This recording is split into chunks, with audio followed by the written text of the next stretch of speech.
to the Movies Past and Present podcast. It's November 12th, 2020, and this is episode 57. I'm your host, Stanford Clark, and I'm podcasting from the crossroads of the West in beautiful Salt Lake City, Utah. Just like my blog, moviespastandpresent.com, I'll be providing recommendations, commentary, and reviews about current and classic cinema. Thanks for tuning in, and let's do this thing.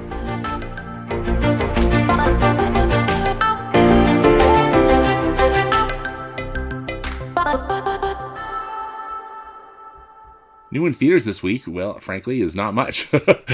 There's, again, just a total dearth.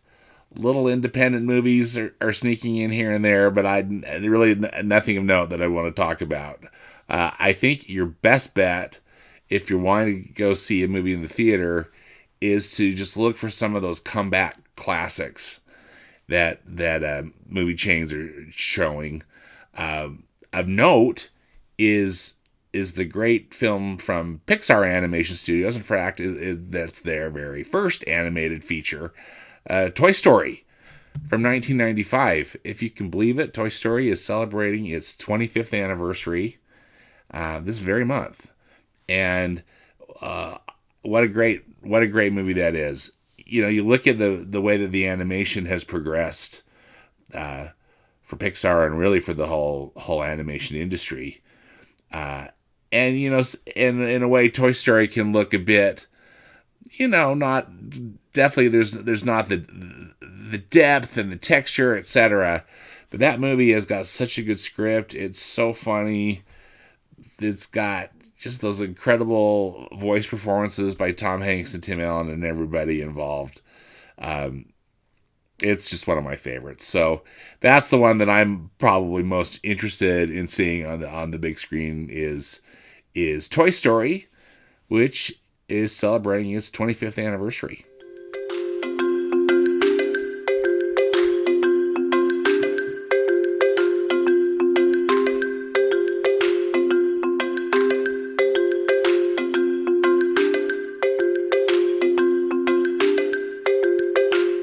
Speaking of comeback classics, for reviews this week, there's just a couple of movies that I got to see in the theater last week that were kind of randomly related, but was really pretty kind of a super fun experience. So, Monty Python and the Holy Grail from 1975 is a comeback classic currently. In my market, it's at Cinemark here in Salt Lake City, and hopefully it's playing in a theater in your market too, whether that be a Cinemark or whatever else, you know, whatever local chain that might be open in your market. This movie, if you've never seen it, you probably should. I mean, you know, it's often quoted, and it's so absolutely bonkers. You know, probably like many of you, I'd be very interested to actually hear your experience with this film. But they used to show it on the local PBS affiliate here in Salt Lake City, KUED. Shout out, like kind of a midnight movie. And I often was probably during pledge drives or something, but that was my first exposure, was staying up late at home when I was a teenager and watching it on TV. And it was highly quoted, often quoted. You know, a lot of my friends like this movie in school, and it's still highly quotable and you know, just know all the spots, and they were all still funny. I think I might have seen it on the big screen before at another thing, possibly even with like Turner Classic Movies or something. But it was fun to see on the big screen. The thing I really wondered was what would the reaction have been like if there you were in 1975 going to see this movie for the first time. It's so bonkers. I probably didn't really start appreciating it until maybe the third or fourth viewing again, because I'd watch it on TV when they'd show it on PBS. But anyway, it was really fun to go see Monty Python and the Holy Grail on the big screen. And so just a shout out to Cinemark for making that a nice experience. I was doing these private watch parties, but so you can rent out the entire auditorium. The max that you could invite was 20 people, and again, this was also before some more recent mandates that got laid out here within the state of Utah. So again, I don't know if they're letting people do these 20 group parties anymore, but still, this one, and I think that they gave you a number of films that you could choose from. Cinemark, I think also, just FYI, is letting you bring in your own Blu-ray disc if you want to as well. So you supply the movie. But this one, I believe that this was they chose from a selection that the theater chain was offering, and the movie that was selected was Indiana Jones and the Last Crusade from 1989, which also happens to deal with the Holy Grail. So I had a bit of a Holy Grail double feature. Don't know when the last time you, of course, have seen Indiana Jones and the Last Crusade, but it's just delightful. Directed by Steven Spielberg. Harrison Ford is back in the role as Indiana Jones, and then it's really a movie about the relationship that Indiana Jones has with his father, who's also Dr. Jones. And his father's played by Sean Connery. What a delight to see this movie on the big screen again. Just these knockout action scenes, and just these amazing performances. It was so great to see these great actors on the big screen.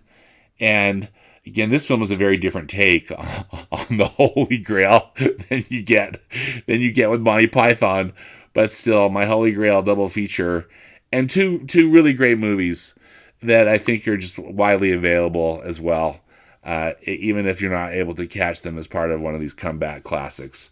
So Monty Python and the Holy Grail and Indiana Jones and the Last Crusade I think are definitely worth adding to your list.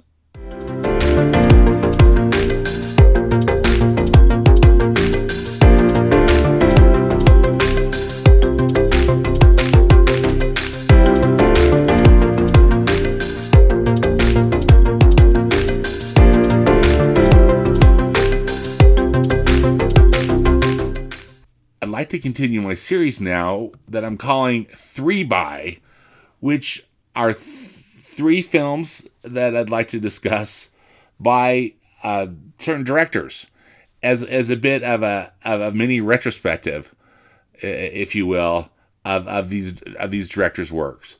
So the director that I picked this month is the French director Agnès Varda. Now, Agnès Varda passed away at the age of 90 last year in 2019, and I know that she's highly acclaimed. She won she was given an honorary Academy Award in 2017 for her entire body of work. I've read tons of stuff about her and know how influential she was and what a long career she had. But I just was thinking, I'm not sure if I have maybe seen one or two of her films. But I thought I'd get serious, and I picked 3. She had a very long career. She started making films when she was very young, and then she was working up close to her death in 2019. She released a documentary in 2017, which was nominated for an Academy Award, and it didn't win. But I mean, she got her honorary Academy Award. But it was her penultimate film, and I will be. That's one I'm going to be talking about. But anyway, so I had to pick, and that was there are a lot to choose from. So I think that actually, though, there are plenty that I'm looking forward to watching in the future, because I was quite taken with their work. So she was a groundbreaking filmmaker. She lived in France. She was born in Belgium, but her family moved to France when she was young, and I think that France was really her home base. She's really closely associated with the French New Wave from the 50s and the 60s, and in fact she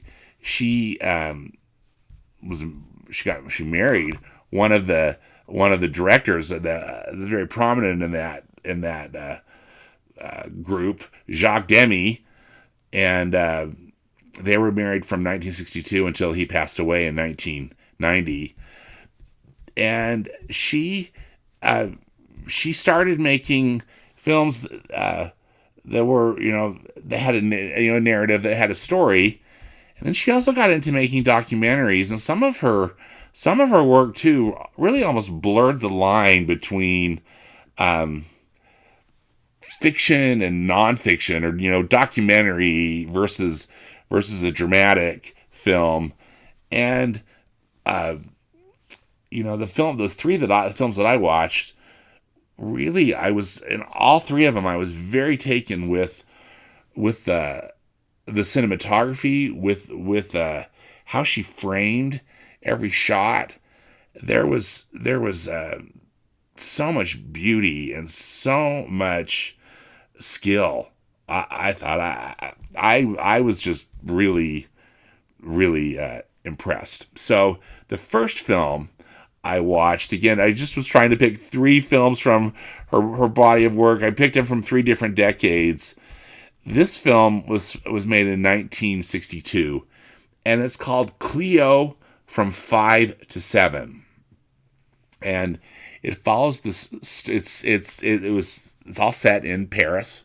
So what's not to like about that? Shot in black and white, with a couple of color scenes inserted, which I thought, again, interesting artistic choices, but mostly in black and white.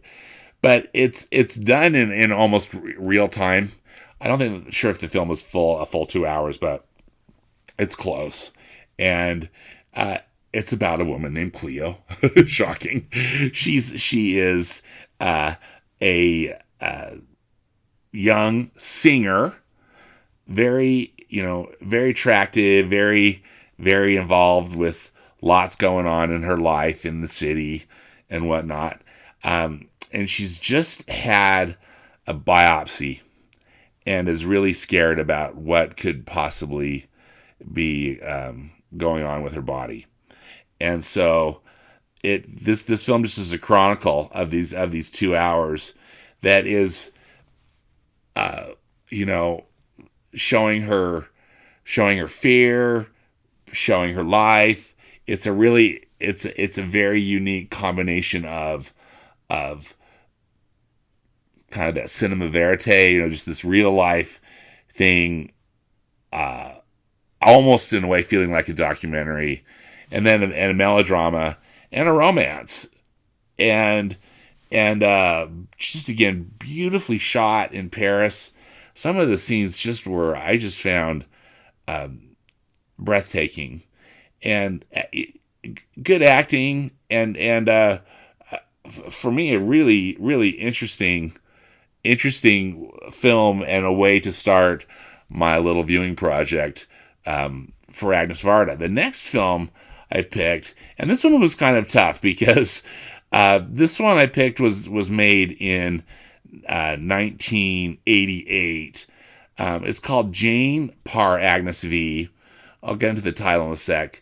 There's another film that she made in 1985 called Vagabond, which I think was very critically acclaimed. So that's probably one. Maybe that's one you've heard of, but it's one I think I'll want to come back to. But instead, I picked this one called Jane B par Agnès V, and it's a film about it's her, a real actress. Her name's Jane Birkin, and Jane is I believe she's a French actress. again, I have to plead ignorance. I had not heard of Jane Birkin until I had seen this particular film. So Jane Birkin was turning 40 in real life, and she and Agnès collaborated on this film, which focuses on the interests, the obsessions, and just a really interesting look at this actress's life. So in a way, it's part same thing. This one truly, though, even though that CLEO by 5 to 7 is, or excuse me, CLEO from 5 to 7 is all dramatic. This one is a real combination because you're getting to know Jane Birkin, but also Agnès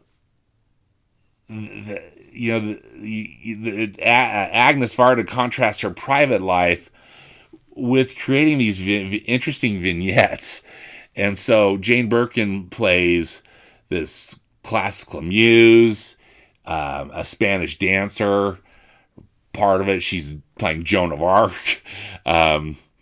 There's also kind of this very interesting, I thought it was actually kind of effective, but it was weird, where she's playing Laurel, like if she's dressed up as Laurel, as Laurel and Hardy, and there's this Laurel and Hardy slapstick scene.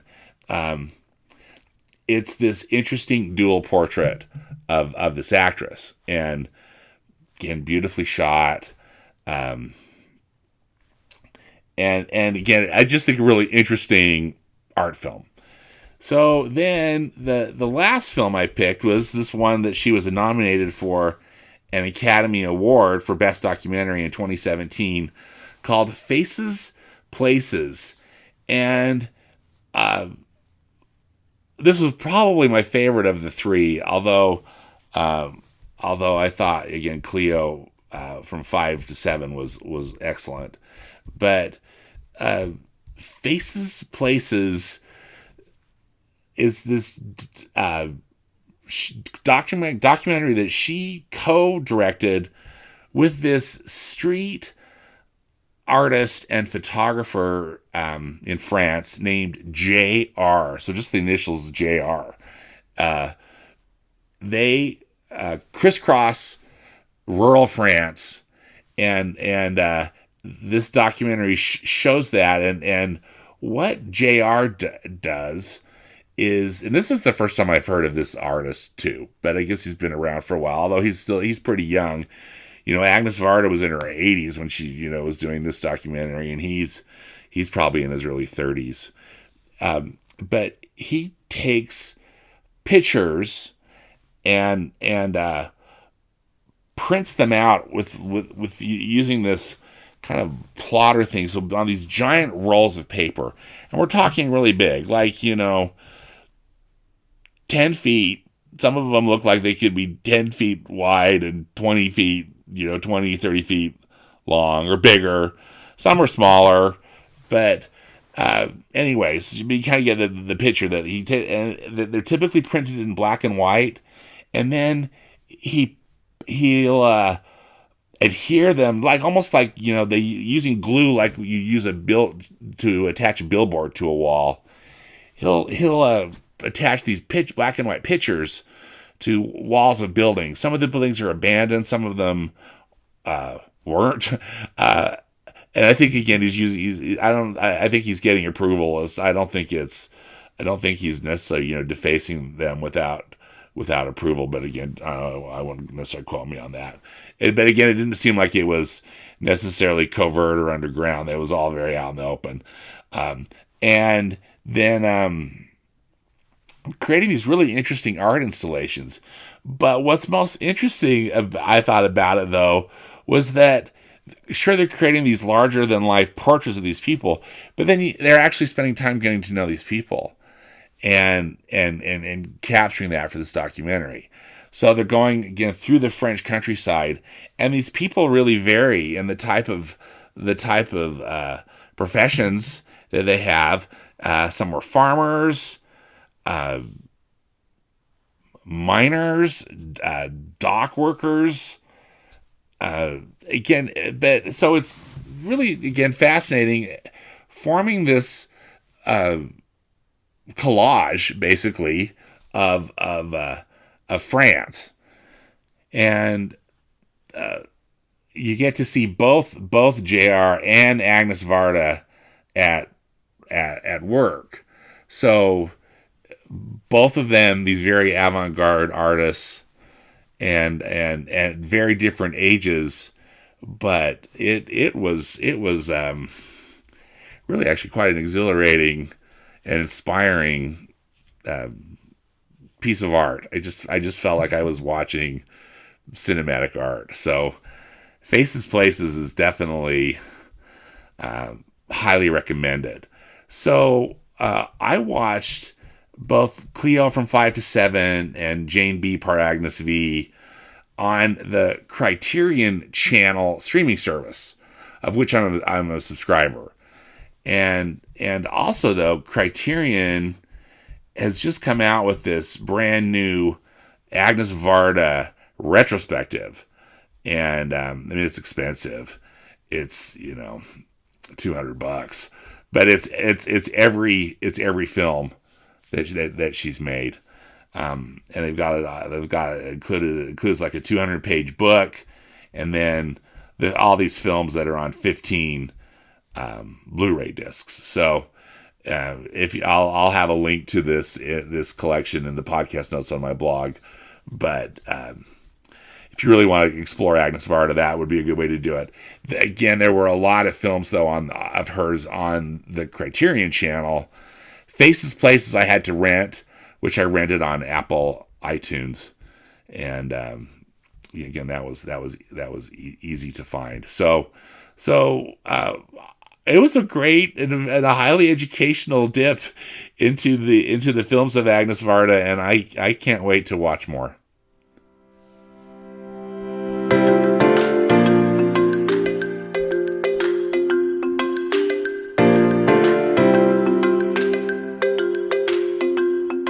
Well, that does it for this episode of the Movies Past and Present podcast. Again, links and more information about the movies discussed in today's podcast can be found in the podcast notes on my blog at moviespastandpresent.com. You can subscribe to the podcast on Apple Podcasts, Spotify, Google Podcasts, and Stitcher. Links are also on the blog. Also, please follow me on Instagram. I'm at moviespap, as in past and present. As always, I hope you will enjoy some good movies this week, whether they be from the past or the present. Until next time, thanks for listening, and be careful out there.